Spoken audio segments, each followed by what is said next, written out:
Seja bem-vindo a mais um podcast do TCM Rio, o Conta aí TCM Rio, gravado aqui nos estúdios do Tribunal de Contas do município do Rio de Janeiro. Você sabia que existe uma data que se comemora o Dia Mundial do Desporto e do Atleta Olímpico? 23 de junho. É uma data importante para a gente falar do nosso tema de hoje, e a gente vai tratar do legado olímpico e também das vilas olímpicas. Os nossos convidados já estão aqui no estúdio, o Carlos Trilo, inspetor-geral da Primeira IGE, auditor do TCM Rio, e também o Rodrigo Eugênio, auditor também do TCM Rio. Tudo bem, pessoal? Prontos para o nosso bate-papo? Preparados. Então tá bom. Olha só, Rio 2016, Jogos Olímpicos no Rio de Janeiro. Muito lindo, as pessoas sendo recebidas, a imagem do Rio super bem lá fora, só que, na verdade, os Jogos não começam no dia da abertura, né? Naquela festa maravilhosa da abertura, eles começam antes.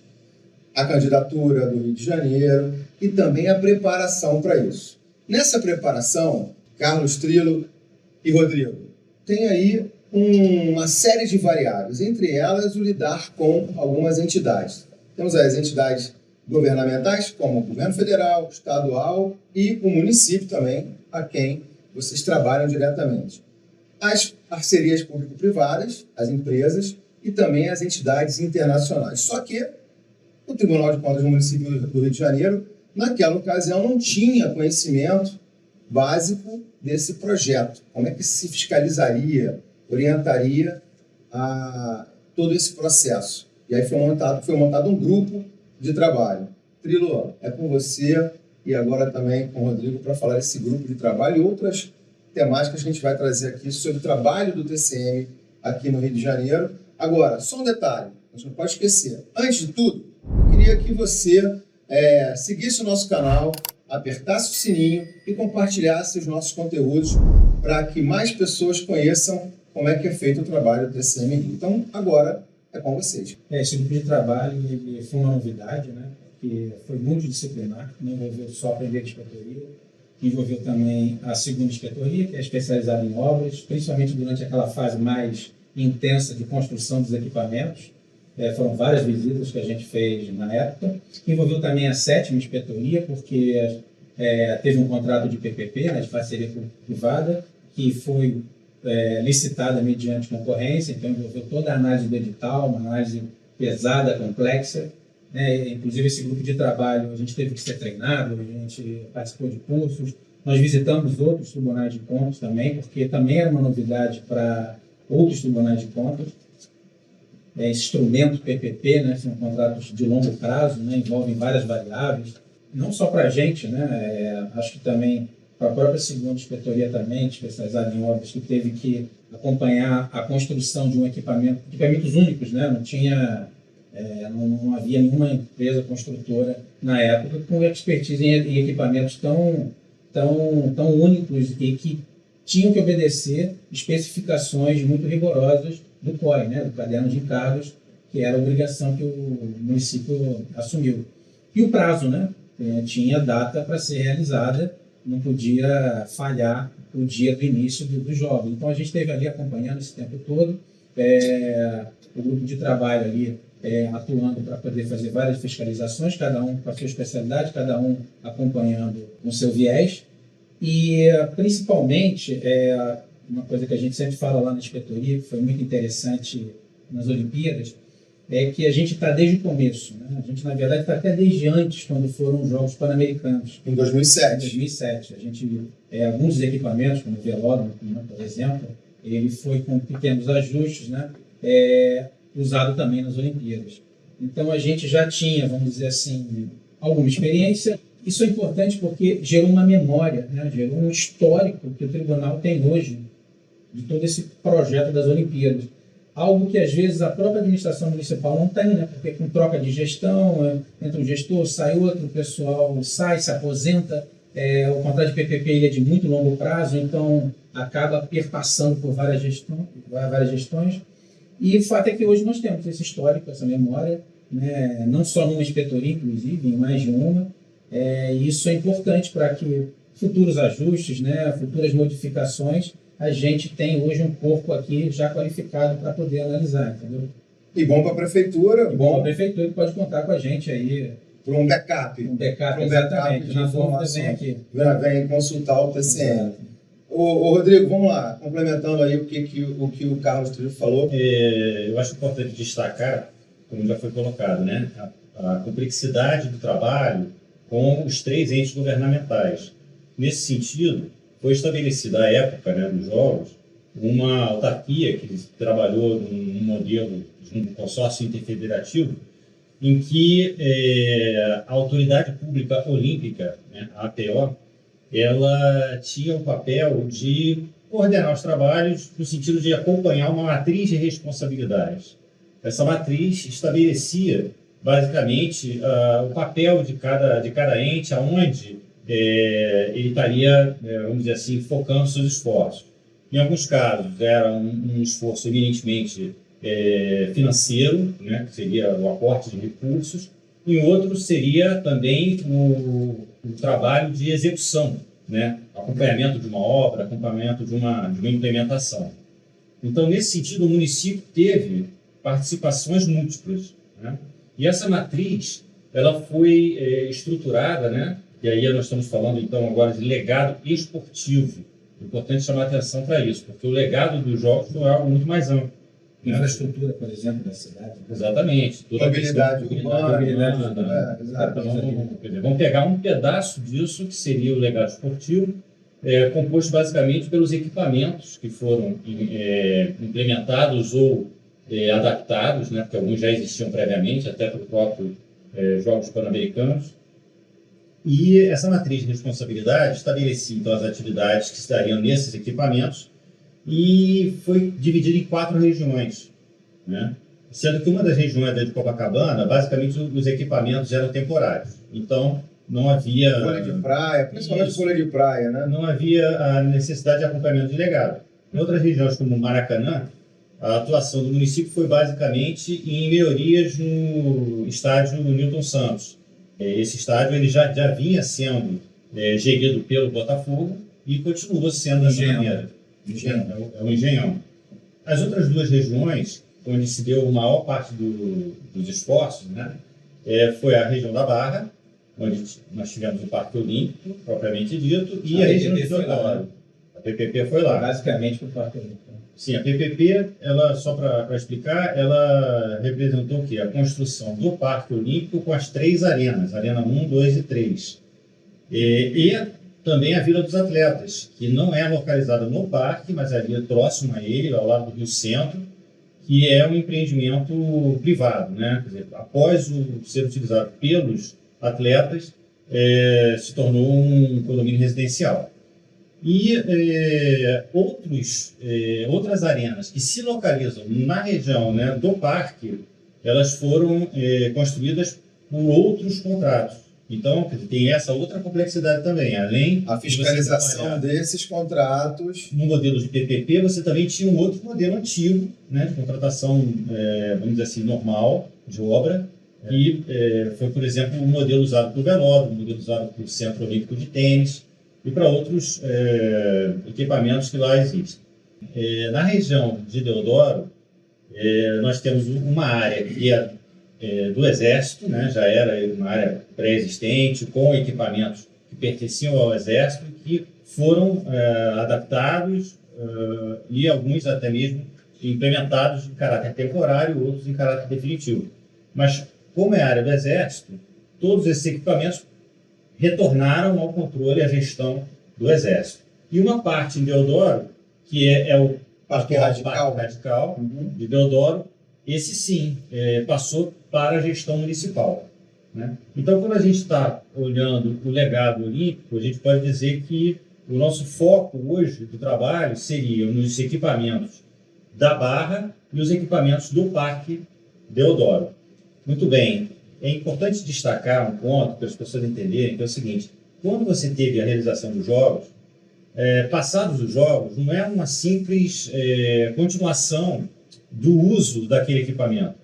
Muitos equipamentos precisaram de obras para que fossem disponibilizados para o público, em geral.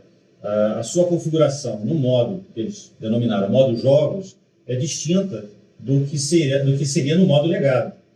Então, a dinâmica disso é que durante os Jogos Olímpicos, a gestão daquele equipamento ela é do comitê gestor dos Jogos.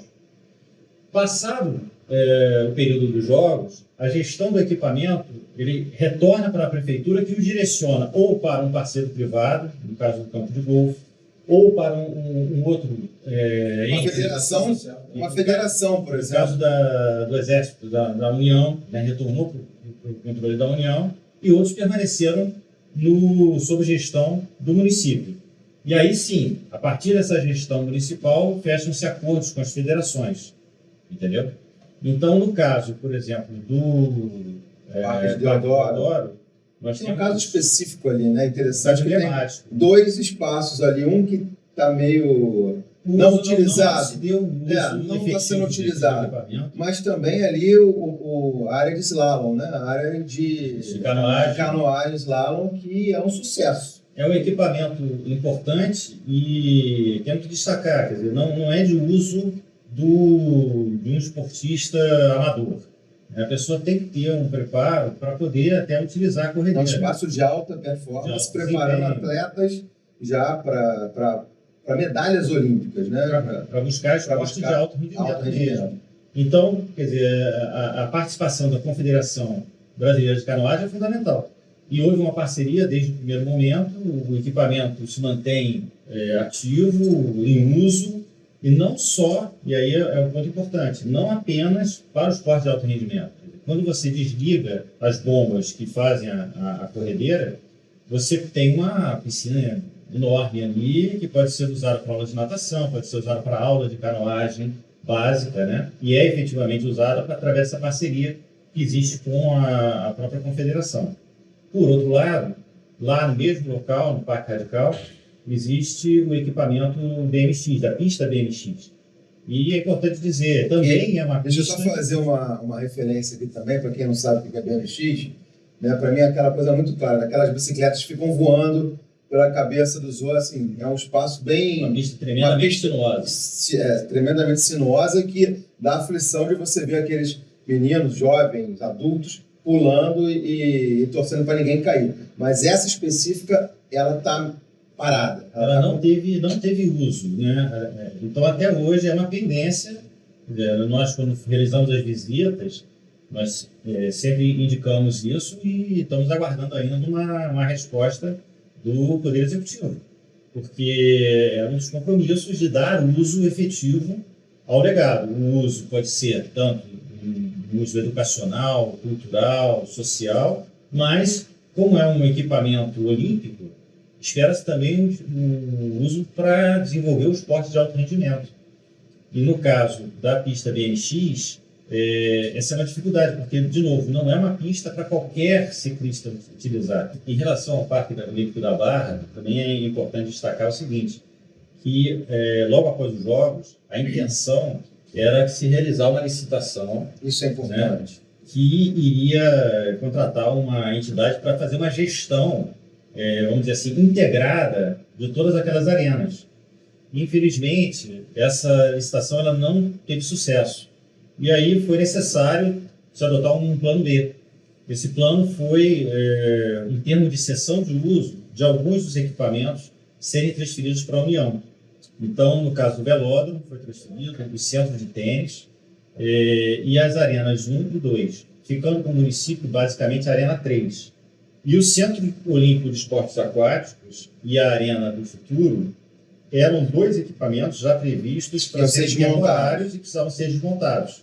Então, esse desmonte também está sendo feito somente agora. Né? Mas é importante dizer o seguinte, não está abandonado, está sendo feito.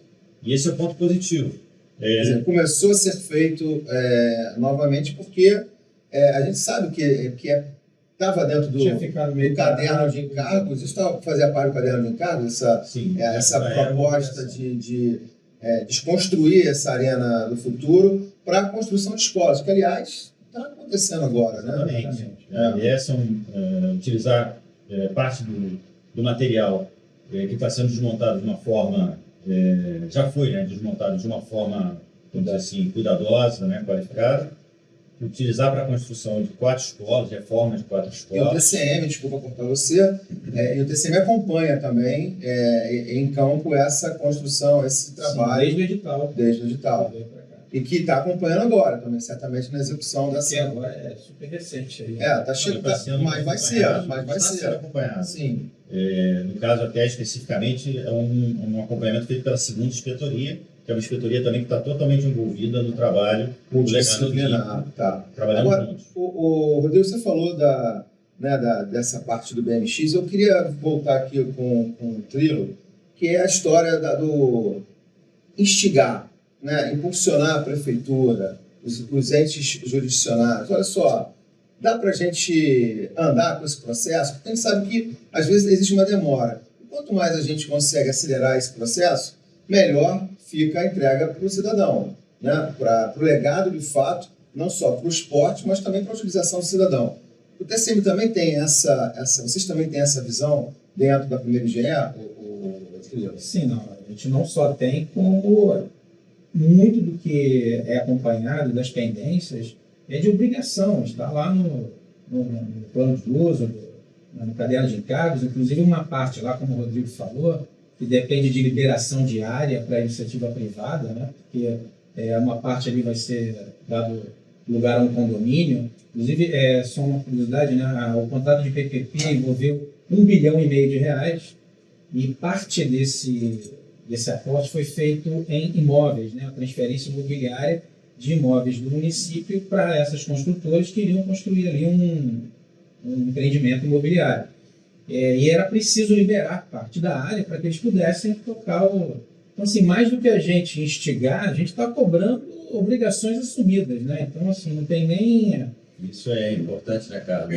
Porque, como a gente está lá desde o primeiro momento, são projetos de longo prazo, nós, de certa forma, temos um registro, né? Os nossos relatórios procuram demonstrar isso, um registro histórico dos fatos que ocorreram. E cronológico, até para vocês, de repente, terem algum padrão, um parâmetro, para que, olha, isso aqui está muito atrasado, é mais ou menos isso? Está muito atrasado, está... Entendeu por que atrasou daquela maneira, qual foi a dificuldade, todo mundo... É complexo, né? Uma objeção complexa de qualquer modo, né? Então, a gente tem que ouvir o outro lado para saber o nível de dificuldade que os obstáculos ali para poder cumprir todas as obrigações assumidas. Não são fáceis e algumas envolvem recursos, né? Que às vezes, pela oportunidade de conveniência, não é o momento, né?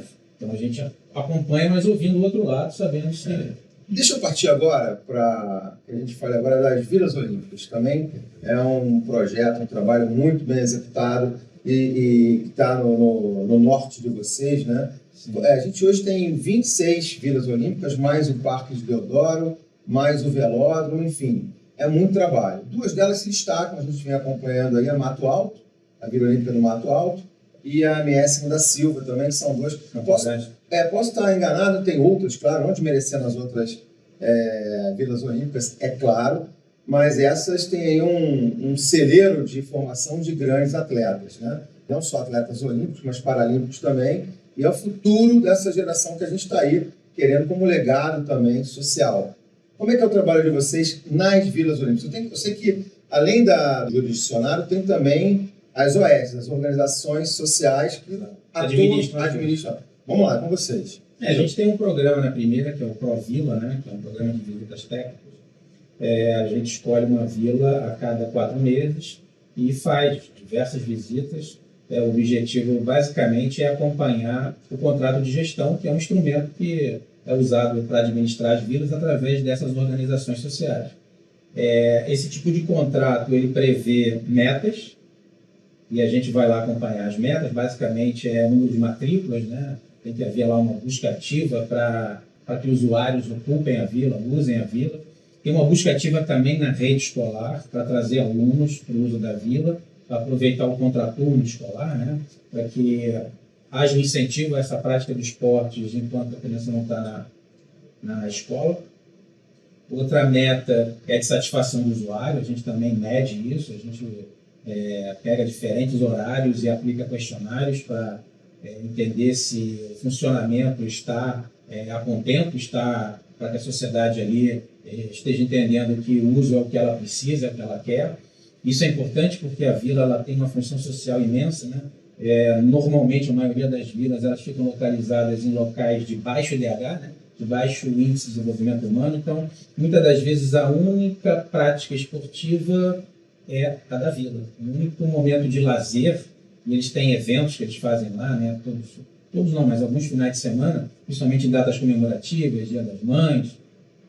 Eles fazem um evento onde a comunidade acode ali, participa do funcionamento da vila. A gente também, quando vai no ProVila, a gente verifica as condições físicas das instalações. E aí depende muito, né? Tem vilas mais antigas, tem vilas mais novas, né? A própria MS da Silva, que você citou, ela não é nova, ela é antiga. E aí o contrato de gestão ele tem uma verba destinada, mas é mais para manutenção e conservação do dia a dia. Às vezes a vila precisa de uma reforma mesmo, precisa de mais recursos. Ainda mais uma vila como a MS da Silva, que é imensa, né? Se não me engano, acho que é a maior delas. Mas a gente está lá vendo, a gente faz, os nossos relatórios são um registro fotográfico bem forte para mostrar todas as condições de apresentar para a prefeitura, porque às vezes a própria prefeitura não tem braço para visitar todas as vilas, apesar de ter lá a sua comissão de fiscalização. Aliás, o Braulio, estava conversando com o Braulio recentemente, há um tempo a gente chegou a fazer voos aéreos para fazer exatamente fotografias desse, inclusive do legado, né? Como é que estava sendo feita a construção para dar subsídio para você. Não, drone, não, e com um helicóptero mesmo lá. Voo de helicóptero para pegar as fotos, acho, para acompanhar. Quer dizer, ainda é uma atribuição do tribunal, uma atividade do tribunal, que está ali olhando com uma visão muito mais ampla, né, desses espaços. Mas só chegar lá, olhar, não, ver se tem um detalhezinho, não, é foto, é registro, é a especialização, qualquer fonte de informação. Eu acho interessante também essa questão das vilas olímpicas, né, destacar que no caso do Parque Olímpico, a Arena 3, que está sob gestão do município, ela estava no modelo de Vila Olímpica com a contratação de OS sendo gerida pela Secretaria de Esporte e Lazer.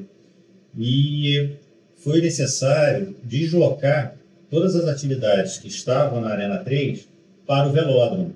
E o velódromo, antes, ele estava sob gestão da União. Então, foi preciso fazer um ajuste naquele termo de cessão, onde retornou o equipamento para o município, apenas o velódromo, e toda a atividade que estava sendo executada na Arena 3 migrou para o velódromo, que também agora passa a ser gerido no modelo de Vila Olímpica. E, além disso, um outro compromisso do legado, que era a construção do Museu Olímpico, lá no velódromo. A outra coisa é a própria via olímpica do Parque Olímpico, que está sendo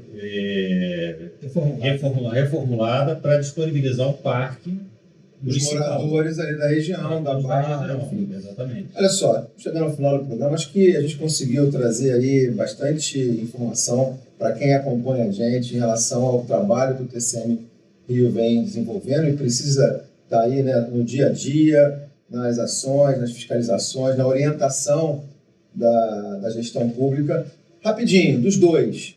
É um detalhe importante, porque a gente está falando do lado social também, né? Quando vocês vão para campo para ver uma Vila Olímpica, por exemplo, certamente o olhar de vocês como cidadãos, como técnicos, tem também aquele olhar mais humano do que vocês estão deixando ali, estão visualizando para o futuro da nossa sociedade, daqueles jovens, daquelas crianças que, quem sabe, né, em algum momento, e vão, com certeza, ganhar medalhas olímpicas, ganhar medalhas nas suas modalidades.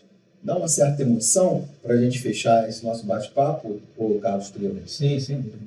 Todo esse tipo de trabalho que envolve diretamente a sociedade, que tem um uso direto para a sociedade, e a gente também, como sociedade, vai lá e participa e também utiliza aquele bem, a gente sabe que por trás teve o nosso trabalho lá como servidor. Então, você junta todas essas nuances aí do trabalho nosso e, claro, que dá um prazer a mais do que um trabalho mais indireto ou outro tipo de trabalho. E aí? Isso é interessante que nessa terceira visita técnica que a gente fez, tanto para o Parque Olímpico quanto para o Parque Radical de Deodoro, foi na virada do ano, né, em dezembro e janeiro. E aí nós fizemos de tudo para conseguir fazer a visita no momento em que estivesse em uso os equipamentos, né? Porque logo na primeira quinzena de janeiro era um período parado. De férias, né? De férias. Então a gente conseguiu ajustar isso para ir justamente lá ver em uso, né, o equipamento. Foi muito interessante, não só a piscina utilizada para canoagem, mas a própria sala de musculação, que tem os equipamentos de ponta, tem quadra também esportiva, lá no próprio Parque Radical. Então a gente procura sempre ver essa utilização. Isso é muito importante. Bom, temos aqui um auditor que, na verdade, a formação dele é engenharia de produção, que é o Carlos Trilo, e o Rodrigo, formado em engenharia de telecomunicações e também bacharel em direito. Esse é o nosso quadro de servidores do Tribunal de Contas do município do Rio de Janeiro. Então, olha, a gente vai fechando por aqui e deixando um convite para você acompanhar o nosso próximo podcast, que vem em breve. E, de novo, seguir o nosso canal, apertar o sininho e divulgar os nossos conteúdos para que a gente mostre qual é o verdadeiro trabalho que é desenvolvido aqui no Tribunal de Contas do município do Rio de Janeiro. Muito obrigado, Trilo. Muito obrigado, Rodrigo. Até uma próxima oportunidade. Para você, até breve.